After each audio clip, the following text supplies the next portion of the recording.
어, 이 복음성가를 이렇게 만들어 오셨는데 너무 감사하고, 다시 한번 이 복음성을 만들려고 생각했던 사람에게 복이 있기를 원합니다. 또한 이 일을 함께 동참하고 함께 했던 사람에게도 복이 있기를 원합니다. 또한 이와 같은 이 복음성을 가지고 찬송하며 또 함께 기뻐하고 주께 영광 돌리는 모든 사람들에게, 함께 기뻐하는 모든 사람들에게 주 예수 그리스도의 은총이 충만하기를 축복합니다. 자, 오늘은 마태복음 24장에 나타나는 주님이 말씀하신 이 종말에 관하여 이 세 번째 시간으로 나팔 소리와 함께 택한 자들을 모을 것이다. 오늘은 택한 자를 모으신다는 것입니다. 택한 자. 이 택함을 받은 자, 내가 가고 싶다고 갈 수 있는 곳이 천국이 아닙니다. 주님이 택해서 주님이 채워서 가십니다. 낚아서 가십니다. 주님이 들어 올리십니다. 탁 채워서 들어 올려서 데리고 가신다는 것입니다. 오늘 이 말씀이 여러분에게 큰 위로와 또한 소망이 되어지는 그런 말씀이 되기를 원합니다. 오늘 이 말씀에 가장 중요한 것은 이제 이 환난입니다. 환난에 대하여 우리가 좀 깊이 오늘 한번 살펴보도록 하겠습니다. 오늘날 교회 안에서 이 종말론에 관하여 여러 가지의 이제 이 설들이 있습니다. 이 종말론에 관한 여러 가지 설들이 있는데 대체적으로 한 네 가지로 요약해서 말합니다. 후천년설이 있고, 세대주의적 전천년설이 있고, 역사주의적 전천년설이 있고, 무천년설이 있습니다. 그런데 한국 교회는, 교회 가운데는 세대주의적 전천년설이 많이 이제 인정을 받고 있고, 또 이 무천년설은 주로 이 장로교에서 주장하는 것인데요. 사실 성도들은 이런 무천년설이 있는지 없는지도 잘 모릅니다. 신학적으로 이제 공부한 사람이나 일부분만 알고 있고, 대체적으로 이런 종말론에 관하여 교회에서 장로교는 잘 안 가르칩니다. 그래서 성도들이 이제 기도원이나 이런 집회에 참석할 때 주로 이제 부흥사를 통해서 듣는 이 종말론에 관한 신학적 이제 주제가 세대주의적 이제 전천년설을 주로 많이 이제 듣게 됩니다. 어쨌든 또 이런 종말론에 관한 이런 설들에 관하여 목사님 개인적으로 또 중간에 뺄 거는 빼고 넣을 거는 넣고 각자 나름대로 이렇게 이 전해오는 것이 오늘날 한국교회의 참 모습입니다. 그런데 이 한국교회에 있어서 이 종말론에 관하여 가장 큰 이슈가 뭐냐면 바로 이 환난입니다. 이 대환난입니다. 이 대환난을 우리는 7년 환난이라 이렇게 말합니다. 여기서 또한 이 신학적 종말론관이 달라지고, 또 한국교회도 이 대환난을 놓고 많은 이제 혼란이 오늘날 있습니다. 근데 그런 혼란들이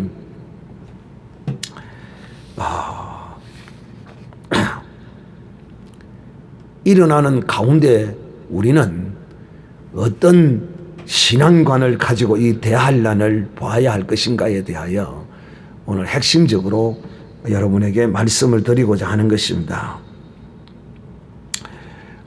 저는 지금 요한계시록을 중심으로 지금 여러분에게 종말론을 지금 말씀하고 있는 것이 아니고 예수님께서 말씀하신 마태복음 24장을 통하여 이제 이 종말을 지금 여러분에게 직접 예수님이 하신 말씀을 통하여 오늘 여러분에게 가르치고 있는 것입니다. 그런데 오늘 이 말씀을 보면 주님이 마태복음 24장 29절에서 31절 이 세 절 가운데 보면 크게 이것을 나누어 보면 환난 후에 있을 일들에 대하여 말하고 또 두 번째는 예수님께서 다시 오실 때 될 일에 관하여 징조에 관하여 언급하고 있고 세 번째는 이 예수님이 오실 때 이제 택한 자들을 큰 나팔 소리와 함께 모을 것이라는 이 세 가지로 이 말씀이 주어지고 있습니다. 이 말씀을 보면 주님이 그날 환난 후에 이렇게 말씀합니다. 이 그날 환난이라고 이 말하는 이 환난은 대체적으로 뭐 해석자들마다 또 좀 다른 차원은 있겠지만은 많은 사람들의 해석을 보면 대환난을 이렇게 말합니다. 대환난. 그러니까 요한계시록이 말하는 7년 환난인 것이죠. 그러므로 예수님은 이 7년 환난이 있는 후에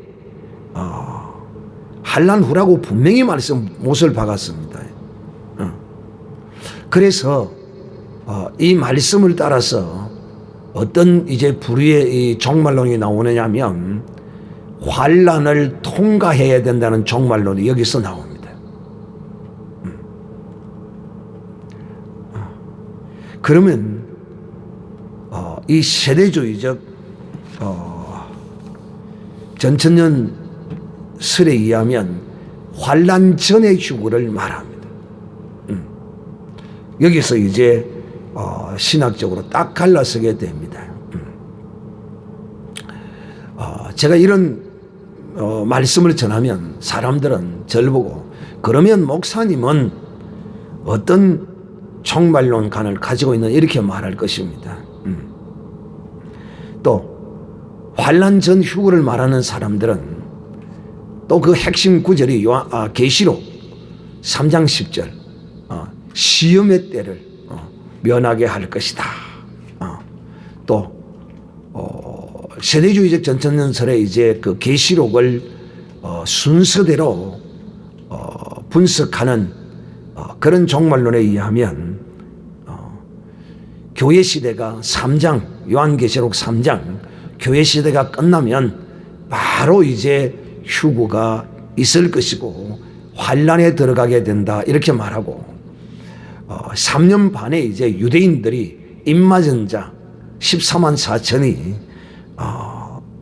휴거를 하게 되고 또 3년 반이 지나서 7년 대환란이 이제 끝나게 되면 그때 이제 환란을 통과한 사람들의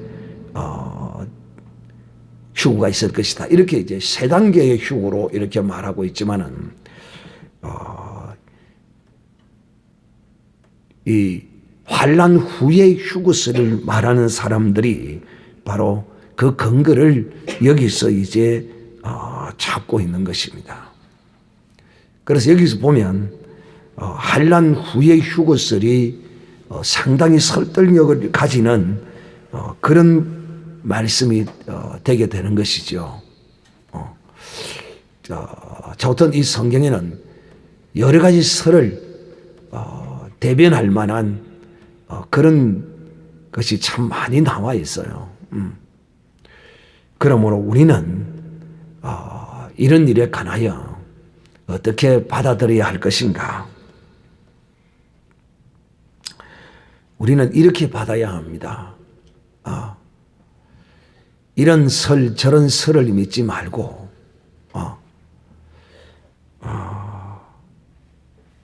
정말 주님이 우리에게 말씀하시고자 하시는 그 핵심을 우리는 놓치지 말아야 할 것입니다.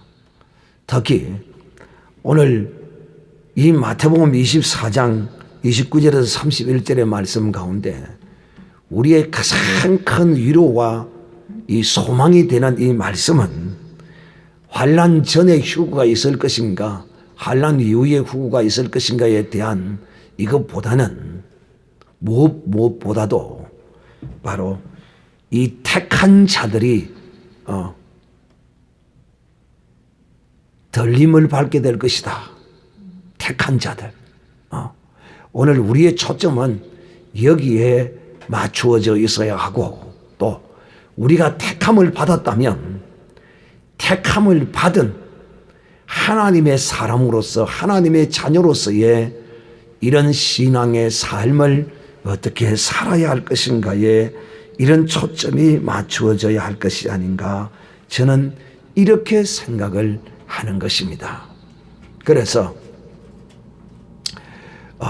여러분은 환난 전 휴거다. 환난이 끝난 7년이 끝나야 휴거다.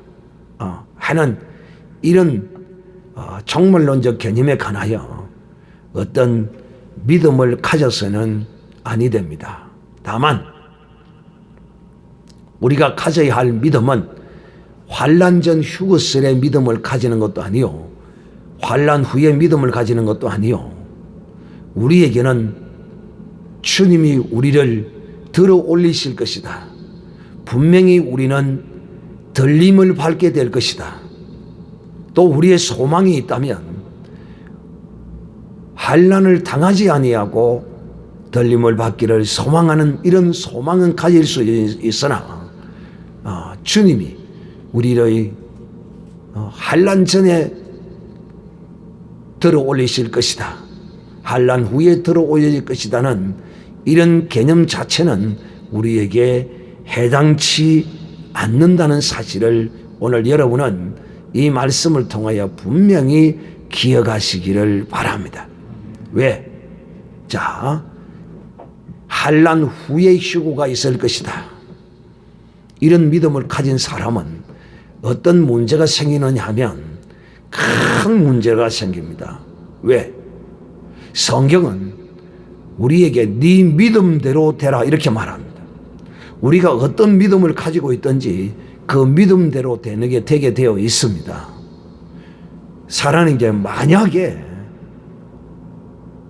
환난 전에 휴거가 있다면은 7년 환난 후에 휴거가 있다고 믿는 사람들은 죄송하지만 환난 전에 휴거를 당할 때 그들은 휴거를 당하지 못합니다. 들림을 받지 못합니다. 왜? 믿음이 나는 7년 대환란이 끝나서 환란이라는 믿음을 내가 그렇게 가지고 있는데 주님이 환란 전에 나를 데리고 가실 때 왔다 보니 야 믿음이 환란 후네. 그러면 너는 환란 후에 오거라잉. 근데 환란 후에 없다면 어떻게 될 것인데요? 그래서 이것이 참으로 위험한 것이다. 그래서 가르치는 자들은 정말 이 종말에 관하여 바르게 가르쳐야 한다는 것입니다. 그 바른 것이 뭐냐 하면 환난 전에 휴거가 있다고 가르치는 것도 아니고 환난 후에 휴거가 있다는 것도 가르치는 것이 아니고 무조건 우리는 주님이 우리를 데리고 가실 때 들림 받을 때 우리는 들림을 받아야 한다고 가르쳐야 하고 그 들림은 어떤 자가 들림을 받느냐 하면 택함을 받은 자라는 것입니다. 그래서 우리는 택함을 받았으므로 이제 방탕하고 그냥 아무렇게나 임의로 이 구원받을처럼 구원받았으므로 다 끝났다 하고 이렇게 사는 것이 아니라 내가 이 택함을 받은 이것이 얼마나 큰 은혜인가를 알고 이 택함의 이 은혜의 구원함을 내가 이루는 즉 택함 받은 자로서의 정말 이 들림을 받을 그런 믿음의 삶을 살고자 애쓰고 몸부림치는 이런 사람이 되어야 되지 않겠느냐 하는 것이죠.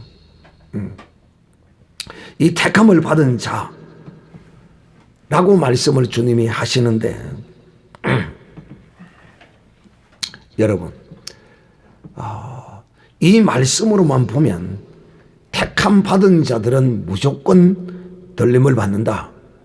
천사들이 그를 데리고 간다.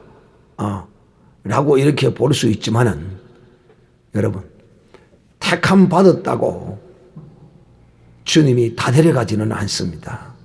왜?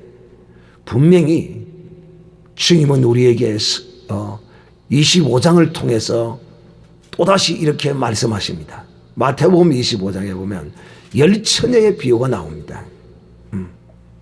등은 가졌으나 기름을 준비하지 못한 사람은 주님이 오실 때 들림받지 못한다고 말씀합니다. 여러분 참으로 중요한 말씀입니다. 여러분 택함을 받았으면 반드시 들림을 받아야 되겠죠.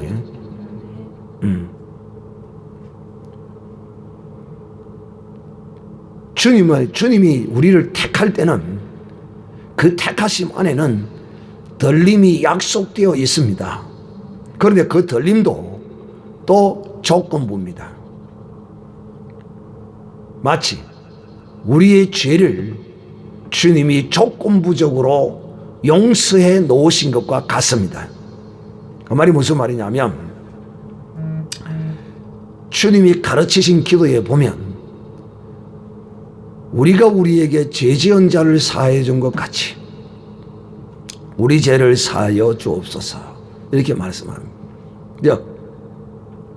너희가 너희에게 죄 지은 자를 사하여 주지 않으면 주님이 우리의 죄를 사하신 것을 거두어 버린다는 것입니다. 그것이 어디에 나오느냐? 마태복음 18장에 1만 달란트 빚진 비유를 통하여 주님이 말씀하십니다. 주님은 우리에게 가불로 제사함을 우리에게 베풀어 놓으셨습니다. 우리는 예수 그리스도를 믿을 때 제사함을 받았습니다. 할렐루야. 이 제사함은 모든 죄사함입니다. 번제와 차번제 모든 죄에 대한 사함의 약속의 언약을 우리는 받은 것입니다. 그런데 문제는 뭐냐면 우리가 이런 제사함의 주님의 약속과 언약을 받았으면서도 불구하고 나에게 죄 지은 자를 사하여 주지 않으면 주님은 우리에게 사하신 그 죄를 주님이 되돌리시겠다는 것입니다. 주님은 항상 우리에게 말씀하실 때 조건부적으로 말씀합니다. 그러므로 무조건 택함만 받았다고 내가 자만하고 택함만 받았다고 내가 다 된 것이냐 착각하고 임의로 행하고 함부로 행하고 주의 뜻은 온데도 간데도 없고 오직 혈과 육에 대한 것 세상에 속한 것 이런 것들만 붙들고 살아간다면 놀랍게도 주님은 이런 자를 기름 준비하지 못한 자라 이렇게 주님은 말씀하는 것을 우리는 깊이 깨달아 알아들어야 합니다. 그러므로 사랑하는 이들이여 오늘 주님께서 이 택하셨다는 말은 이 택함 받은 자가 택함 받은 자로서의 온전한 믿음의 삶을 사는 것을 전제로 말씀하시는 것이다 하는 것을 우리가 주님이 말씀하시는 것을 종합적으로 판단해서 오늘 여러분에게 말씀하시는 것입니다. 여기 보면 큰 나팔 소리와 함께라고 말합니다. 그런데 사도 바울은 이 큰 나팔 소리를 뭐라고 또 표현하고 있느냐면 마지막 나팔 소리라 이렇게 말합니다.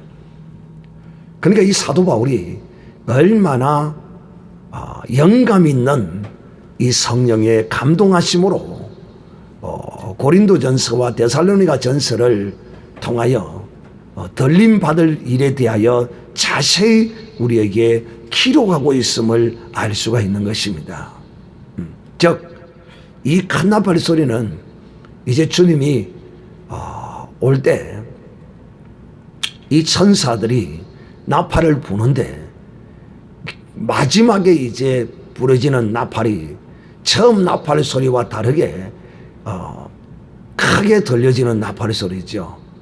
그것이 바로 마지막 나팔인데 그때에 이제 우리 모두가 다 믿는 우리 모두가 다 주님이 강제적으로 들어 올리십니다.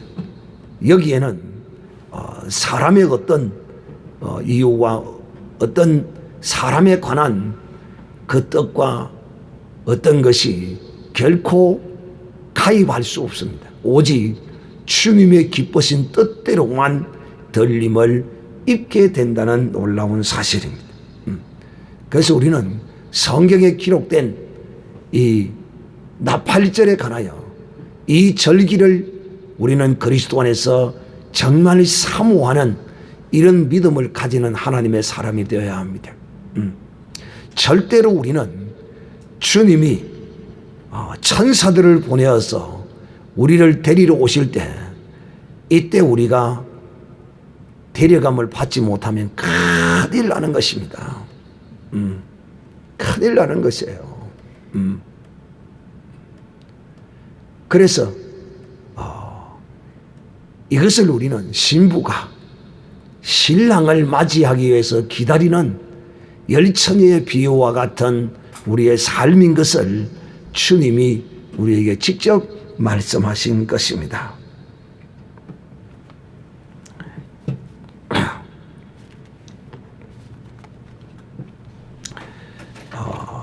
그런데 또 여기서 보면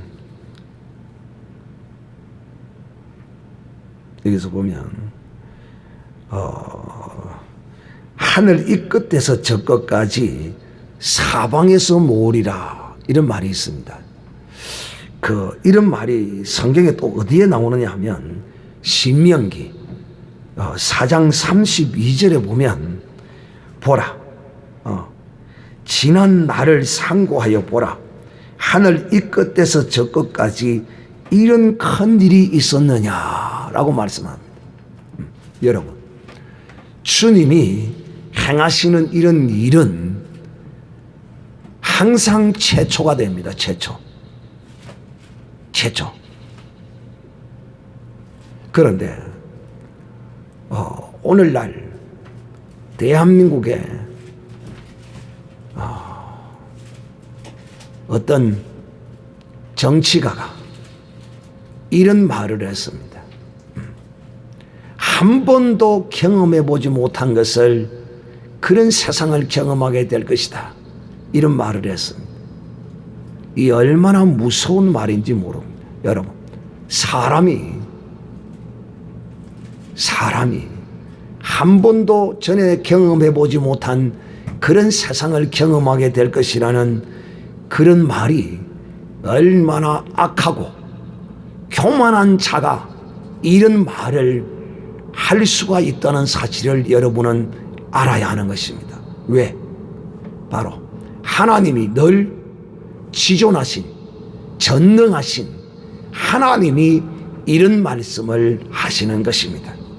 하나님만이 할 수 있는 이런 말을 사람이 한다는 것은 그가 얼마나 악한 영에 사로잡혀 패역함과 교만함으로 점철되어 있는지를 보여준 말이라는 것을 여러분은 그 말을 들을 때 알아야 합니다. 그리고 이 정치인의 말대로 지금 대한민국은 전에 경험해 보지 못한 이런 엄청난 일들을 지금 경험해 보고 있습니다.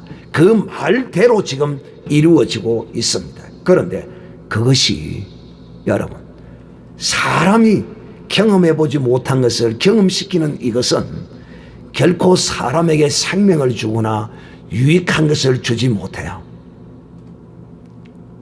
그러나 하나님이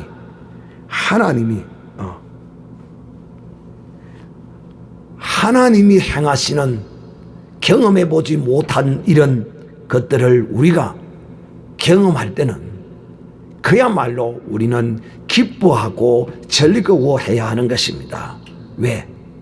바로 그 날이 우리에게 가까이 이르고 있기 때문입니다.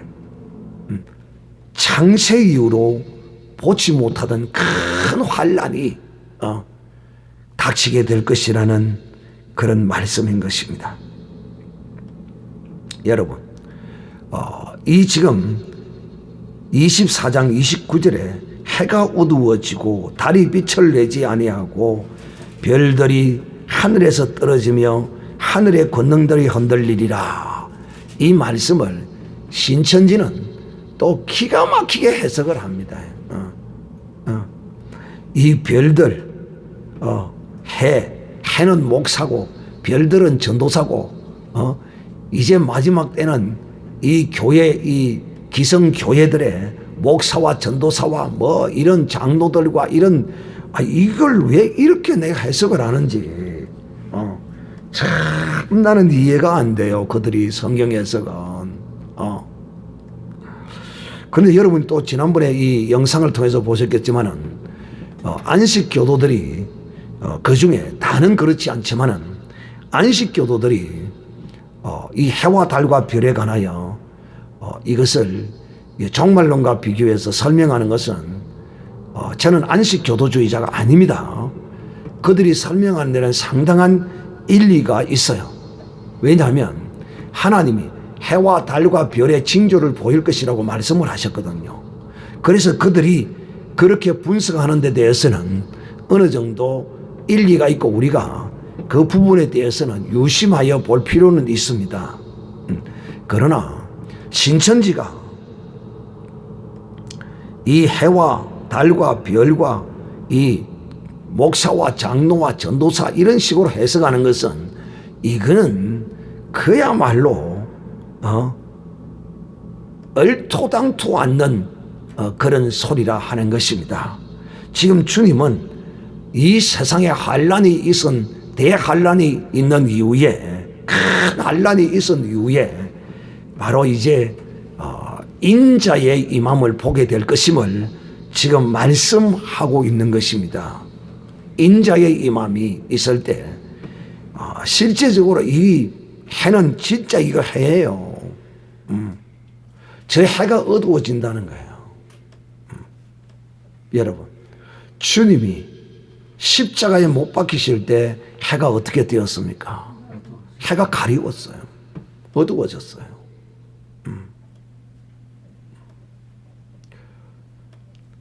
성경학자들은 해가 빛을 잃었다고 이렇게 말해요. 우리가 찬송도 그렇게 부릅니다. 해가 빛을 잃었다. 그러니까 그 놀라운 섭리입니다. 왜 놀라운 섭리냐면 여러분, 해가 열기를 잃어버리면 이 지구가 어떻게 돼요? 얼어 죽어버리죠. 해가 빛을 잃은 그 가운데 놀라운 섭리는 그런 현상이 일어나지 않았다는 거예요. 아시겠어요? 그런데 이제 큰 환난이 있은 이 큰 환난은 그야말로 이 지구상에 전에 다시 볼 수 없었던 그런 환난입니다. 그 이후에 이제 벌어지는 일인데 주님이 오셔서 이제 택한 자를 데리고 가시는데 그때 그 징조 중에 하나가 뭐냐면 바로 해가 어두워진다는 것입니다. 이 해가 어두워진다는 것은 여러 모양으로 우리가 예측해 볼 수는 있지만은 그것을 우리가 이것이다 저것이다라고 그렇게 또 해석하는 것은 건물입니다. 그냥 해가 어두워져서 빛을 잃어버리면 잃어버리는 겁니다. 그냥 주님이 이 해가 빛을 잃어버리면 여러분 해가 빛을 잃어버릴 수가 있어요. 빛만 잃어버리고 그 열기는 그대로 나타날 수가 있어요. 하나님이 못할 일이 무슨 일이 있습니까? 제가 여러분에게 지금 말씀을 드리고자 하는 것은 성경 해석을 함부로 임의적으로 해석하지 말라는 것입니다. 그냥 해가 어두워진다면 그냥 해가 어두워질 것이다.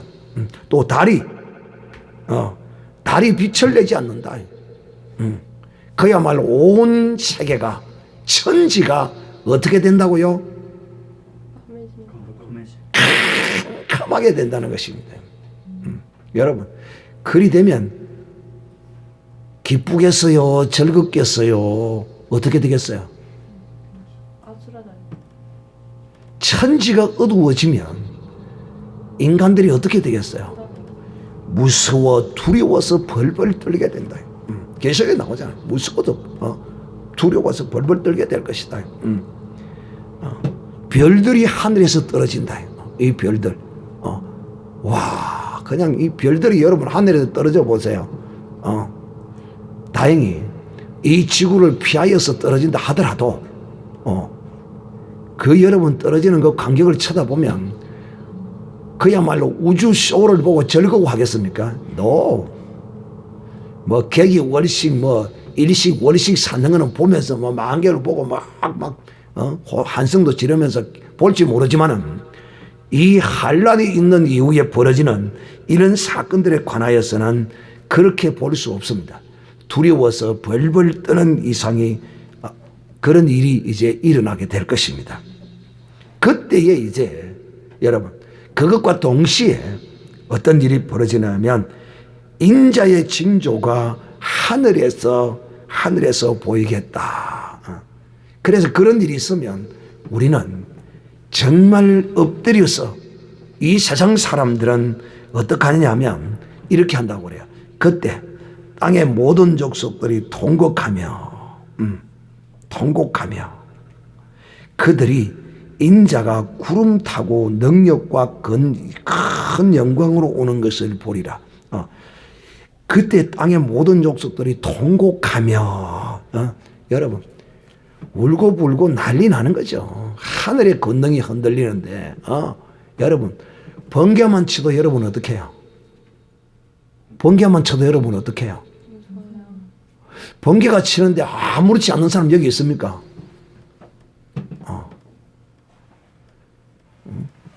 나는 길을 가다가 번개가 우릉캉캉 치고 그러면요, 나는 나무 옆이 아닌 빈 공간 쪽으로 나는 갑니다. 여러분, 번개가 우릉캉캉 치는데 무서워하지 않는 사람이 있다면 뭔가 죄 지은 사람은 번개가 칠 때 더 무서워합니다. 혹시 내가 이 벼락을 맞지는 않을지. 번개만 쳐도 무서운데 여러분 하늘의 권능이 흔들리고 해가 빛을 잃고 달이 빛을 잃어버리면 이 온 천지가 캄캄해질 것인데 그러면 또 이제 머리 잘 돌아가는 사람은 목사님 우리 지금 전기가 안 있습니까? 전기가 밝힐 것인데 여러분 이 정도의 여러분 이 천재지변이 일어나면 과연 전기가 그대로 사용할 수 있을까요? 나는 이 전기불도 다 가버릴 것 같아요. 전기불 다 가버릴 것 같아. 그러니까 전기도 안 들어오니 천하가 막 이 땅의 사람들이 무서워서 울고불고 통곡하고 난리가 일어나는 것이죠. 그래서 우리는 여러분 이런 일을 이 세상에 어떤 있지 않던 이런 일들이 일어날 때는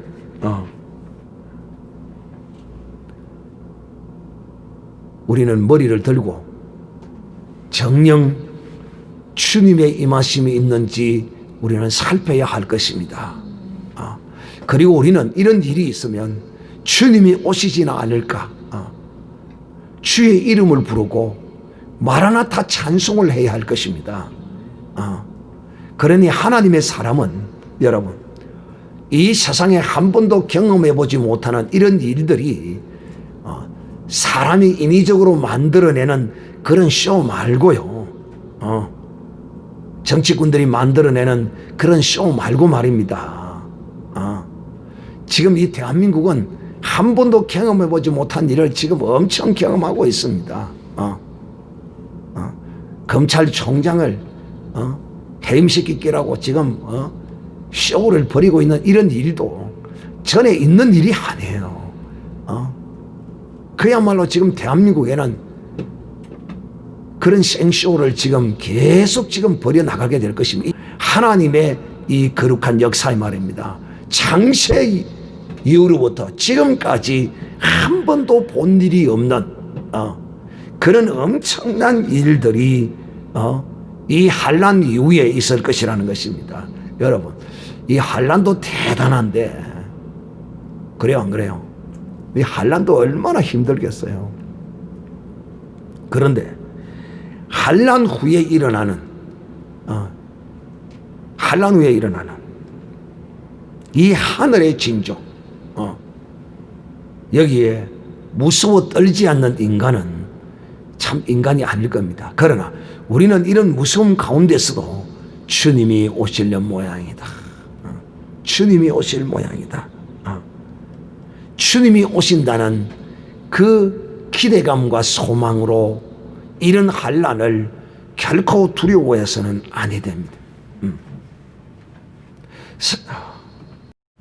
사실 이런 환란이 이 요한계시록과는 또 지금 상충될 수 있는 그런 부분이 있어요. 그 말이 무슨 말이냐면 요한계시록에 이제 환란 가운데 보면 해가 어두워지고 달이 빛을 내며 별들이 떨어지고 하는 이런 것들을 계시록 안에서 그 7년 대환란 가운데서 해석하는 사람들도 있다는 것입니다. 참 그러니까 여러분, 제가 여러분에게 다시 한번 말씀을 드리지만은 성경을 이 환란에 관한 이 종말론에 관하여서는 절대로 도표적으로 착착 순서대로 되어진다는 이 도표에 관하여 그것을 믿음으로 가져서는 안 되고 그냥 참고용으로만 삼고 우리는 이런 환란이 있고 이런 엄청난 것이 있을 것인데 우리는 어떤 이런 일을 당할 때 어떤 믿음과 어떤 신앙을 가지고 있어야 하고 또 어떻게 해야 할 것인가를 우리가 아는 것이 중요하지. 그 환란을 안다고 해서 그 환란을 우리가 지나야 한다면은 그 환란을 피할 사람도 없어요. 지나가야 돼요. 또 하나님이 만약에 또 우리를 긍휼히 여기셔서 환란 전에 우리를 데리고 가신다면 환란은 우리와 아무런 소용도 없는 거예요.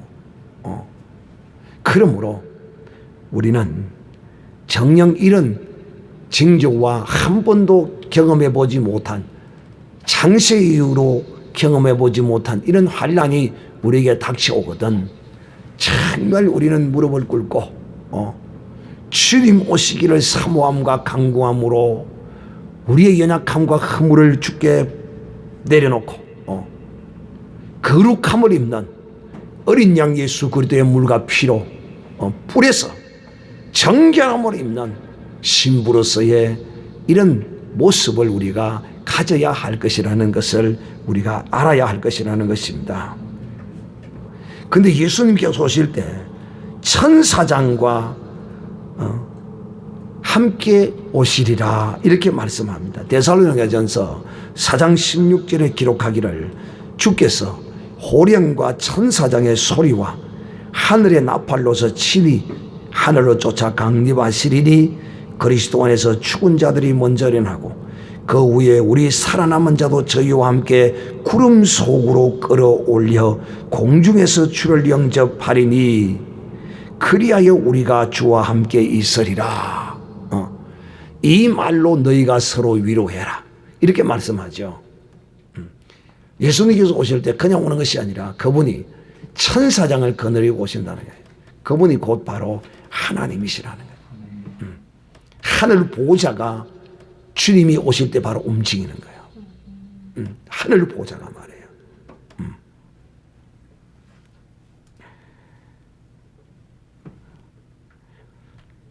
또 특히 이제 우리는 이런 일에 관하여 또 어떤 생각을 하게 되느냐 하면 시차적으로 순서적으로 자꾸 이런 생각을 해요.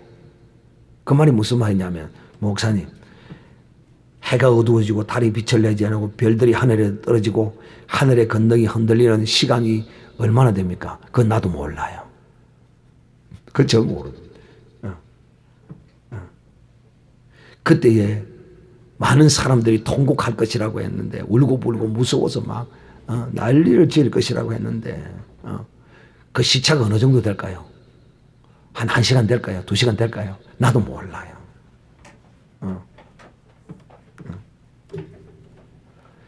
여러분 이런 것이 동시적으로 시간 간격으로 어느 시차를 두고 이루어질지는 몰라요. 3일이 될지 석 달이 될지 몰라요. 그러나 보면은 이것이 한꺼번에 그냥 일어날 것 같아요. 제가 보기에는 이런 일들이 있자마자 온 땅에서는 두려움과 무서움과 공포에 떠는 울음소리가 통곡소리가 나고 또 인자가 구름을 타고 오는 그런 가운데서 그런 영광을 이제 마치 무대에 막이 쫙 열려지는 것처럼 인자가 그런 가운데서 쫙 나타나는 그런 것을 저는 이제 연상을 해보기도 합니다. 어쨌든 여러분 그렇게 되면 주님이 오실 때 죽은 자들이 그리스도 안에서 믿음으로 잠자는 자들이 먼저 일어나고 이 순서는 또 여기 정해져 있죠. 그리스도 안에서 잠자는 자들이 먼저 이제 부활의 영광을 입게 되고 그 다음째 이제 이 땅에 살아있는 자들 육체를 입고 살아있는 이런 사람들이 전부 이제 그날에 부활의 영광을 입고 다 들려 올라가는 이런 역사가 일어나게 될 것입니다. 참 이렇게 되면 여러분 얼마나 좋겠어요. 할렐루야. 여러분들도 정말 한 사람도 빠짐없이 주님이 들려 올라가실 때 다 들림받기를 주님의 이름으로 축복합니다. 다시 한번 오늘 결론적으로 말씀을 드리도록 하겠습니다.